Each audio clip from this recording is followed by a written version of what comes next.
A obra de hoje vai se passar em Nyamata, na Ruanda, e vai contar a história de um genocídio.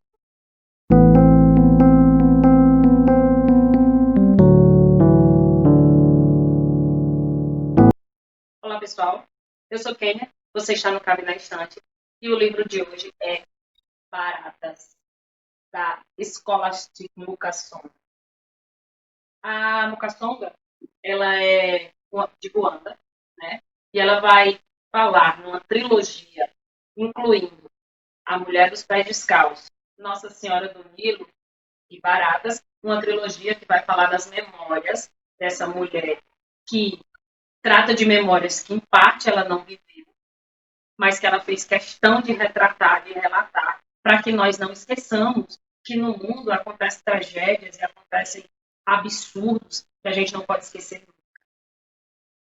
O tom sério da minha fala, né, bem diferente da deslocação que normalmente vocês presenciam, tem a ver com o peso que é essa obra.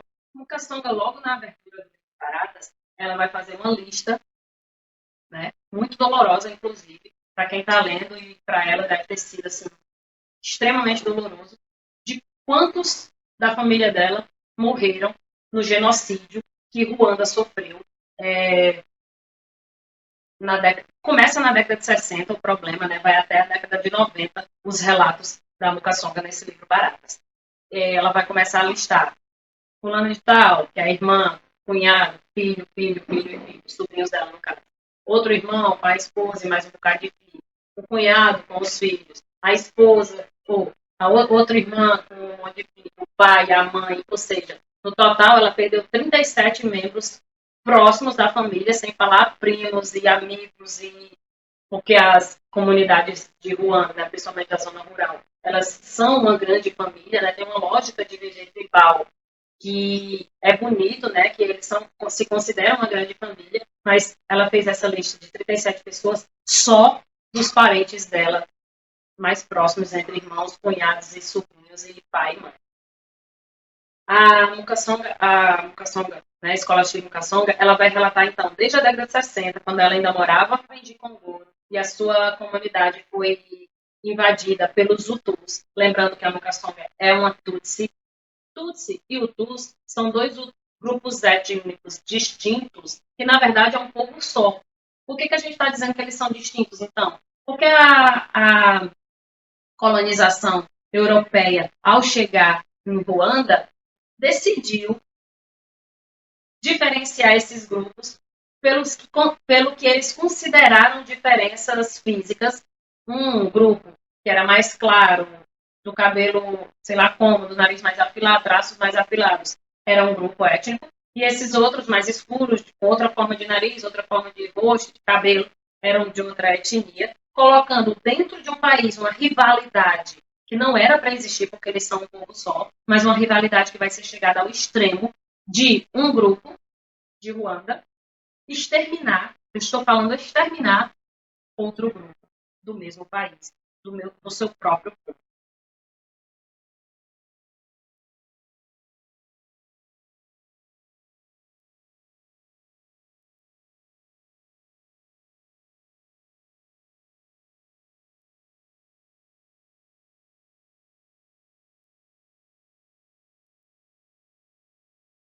Então, quando a nossa autora morava em Gicongoro, já em Gicongoro a comunidade foi invadida e esse pessoal, esses tutsis, foram levados para Nyamata, esses tutsis de Gicongoro, certo?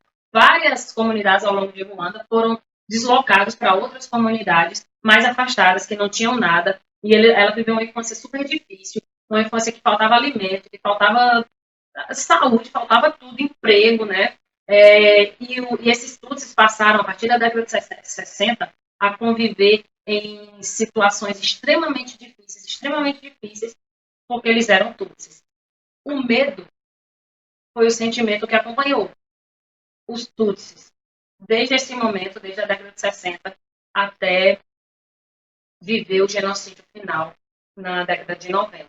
Né? Esse medo acompanhou qualquer tutsi que viveu em Ruanda nesse período, porque era o medo de ser estuprada, era o medo de ser de ser chacota entre os hutus, era o medo de ser assassinada, era o medo de ter sua casa invadida durante a noite e alguém da família levado, né? Era o medo de viver, certo?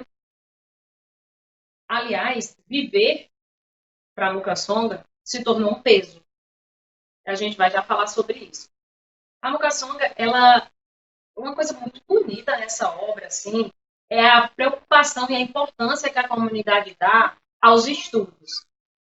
Apesar de todo o sofrimento, apesar de não ter água, apesar de não ter comida suficiente para todo mundo, apesar das situações mais tristes que eles vivem naquele país, a preocupação do pai da escola chique da Mukasonga e de outras crianças da comunidade era que eles pudessem estudar. Eles viam nos estudos a única maneira de escapar daquela situação, né, de horror, de ter um emprego, de ter uma atividade, né, formal, uma atividade que eles pudessem garantir a vida deles e, quem sabe, a vida dos pais e dos irmãos, né? E aí, então, eles davam muito valor a isso. Por dar tanto valor a isso, né, eles faziam o possível para ter escolas, também com a ajuda das missões que vinham, né, seja da própria África, seja da Europa, de outras regiões do mundo. Essas missões vinham, né, e fazia com que minimamente eles aprendessem, tivessem os seus momentos de estudo. E nesse sentido, tinha uma prova bem importante em Ruanda, que o pessoal que terminava, o que a gente considera mais ou menos o ensino fundamental, fazia para estudar o ensino médio, né, que aqui no Brasil é similar ao ensino médio, e uma vez que eles conseguissem, era uma prova super difícil, que selecionava pouquíssimos alunos para essa escola, né, para estudar o ensino médio, e a Mukasonga é a única, o irmão dela já tinha sido aprovado em outro ano, e ela,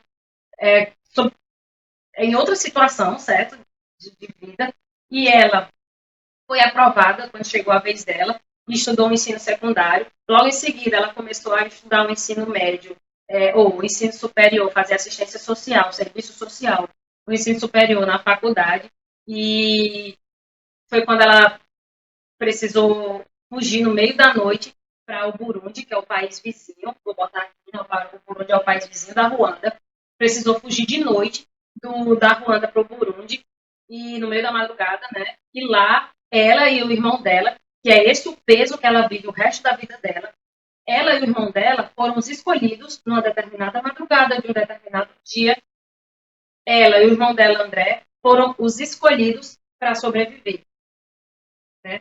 Veja bem, gente, a tristeza que é você ser o escolhido para ir embora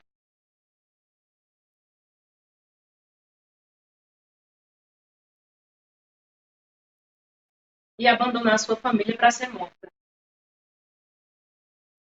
Porque foi isso que ela fez, não por vontade,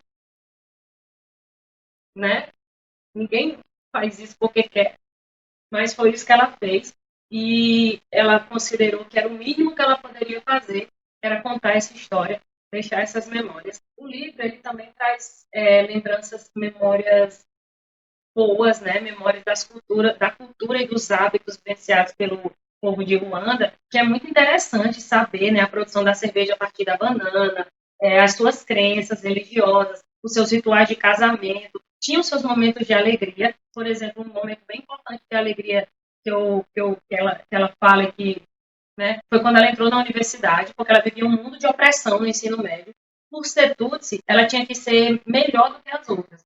Ela era tipo a empregada durante o dia e ela e as outras Tutsis que viviam na escola estudavam de madrugada, passavam a madrugada estudando para conseguir concluir, né, para conseguir ser a melhor, as melhores, serem as melhores. Então, assim, elas viviam uma vida duplamente difícil por ser Tutsi e por ter que viver dupla jornada. Quando ela entra na universidade, que aí a universidade se fala de igualdade e que não existe isso, outro universo que quem faz universidade sabe como é, ela viveu um dos momentos de felicidade na vida dela. Outro era quando os rituais de casamento, né, que todas as jovens da comunidade se juntam na casa da pretendente, vão dormir lá durante 7 noites, aí tem toda uma encenação, e comem, e brincam, aí o pai acorda no meio da noite e finge que vai pegar todo mundo, enfim, tem toda uma encenaçãozinha que é feita, e foi um momento interessante que ela falou no livro. Mas, tirando isso, todo o restante, o final do livro vai se aproximando. ela vai embora, né, para o Burundi. Lá ela conhece o esposo dela, que é francês, casa com ele, tem 2 filhos, vai morar na França, viver na França. Conclui lá, faz de novo, basicamente, a faculdade de assistência social para poder atuar lá, né, né, dessa profissão, e resolve escrever esse livro de memórias, mas as memórias não foram vividas por ela, veja bem. Ela contou todas as memórias que ela viveu em Ruanda até ela ir embora, mas a partir daí não foram mais memórias vividas por ela. Ela passou anos sem conseguir voltar, e 10 anos depois do grande genocídio, o genocídio que matou mais de 800 mil pessoas em Ruanda, e só em Nyamata, que é a comunidade pela qual ela foi, para a qual ela foi levada, foram mais de 65 mil pessoas, certo? Tudo isso ela não presenciou, ela não viveu. Então ela carrega o peso de ter sido escolhida para ficar viva, e deve ser um peso muito. Ela mesma diz no livro que jamais vai comparar com o peso dos que viveram o horror, mas não é um peso menos doloroso, né? E, e ela vai reconstruir essas memórias a partir do seu retorno, né? E conversando com um e com o outro, quem sobreviveu, que foram pouquíssimos, vão recordando, né? E contando para ela o que viveram seus familiares, o seu povo, a sua comunidade, seja lá em Gikongoro, onde ela residia antes, seja os que estavam em Yamata no período do maior genocídio, né? Então, assim, essa obra ela precisa ser contada, a gente precisa saber o que acontece no outro lado do mundo, faz parte da história contemporânea, da história recente do planeta Terra, e que pessoas passaram por isso, a gente precisa saber, e a Escola Chico fez isso muito bem. É gostoso de ler o livro dela, no sentido de que ele é bem contado, bem escrito, mas tem um peso que arrasa com a gente ao saber que pessoas passaram por aquilo, né? E ela não vai economizar palavras para expressar o sofrimento do seu povo, porque essa é a intenção dela. E por que baratas? Baratas é a tradução para Inhese, né? Ou Inheses, que era a forma como os Hutus tratavam os Tutsis, como eles eram tratados, por barata, né? Inhese. Não sei se é assim que fala, não, sabe? Eu dei uma portuguesada aqui no texto. Então, ela era chamada de Inhese, né? O tempo todo eles eram chamados de Inhese. Ah, são só baratas, são só baratas. E aí ela escolheu esse título por representar o seu povo sob a ótica dos Hutus, né? Dos Hutus. Vale lembrar também que existem memoriais, né? Se as pessoas forem até Ruanda, existem memoriais que relembram essas mortes, mas que para que o país não esqueça qual é o que foi que esse povo viveu por causa de uma divisão étnica inexistente. Eu quero recomendar também para que vocês vejam, como complemento do assunto, Hotel Ruanda, né, que vai relatar bem fortemente. É um filme tão triste quanto a história, então vocês aguentem o estômago para suportar, mas também necessário, e é uma forma de complementar o conhecimento. Cada história que a gente lê de um local diferente da África, a gente vai conhecendo um pouco mais a história desse povo, que são nossos ancestrais, né? Esse povo que estão entre os primeiros povos do mundo, e esse povo que a gente pouco conhece, ou só conhece por estigmas vindas de fora, e é muito interessante conhecê-los pela voz dos próprios africanos, que é o caso da Mukasonga Escola Chico. Então é isso. Essa é a nossa indicação de hoje do canal. Eu espero que vocês leiam Baratas. Ele está disponível no Kindle Unlimited, quem tem a assinatura. De qualquer maneira, é um livro que não é muito caro para quem quiser comprar. E siga a gente nas redes sociais, né? Nosso canal nas redes sociais. Vou deixar aqui para vocês verem. E por enquanto, por hoje, é isso. Eu espero que vocês tenham gostado e que vocês leiam literatura africana para conhecer, como eu falei, esse território tão amplo, tão antigo, tão rico, né, que é este continente. Beijo grande, até a próxima.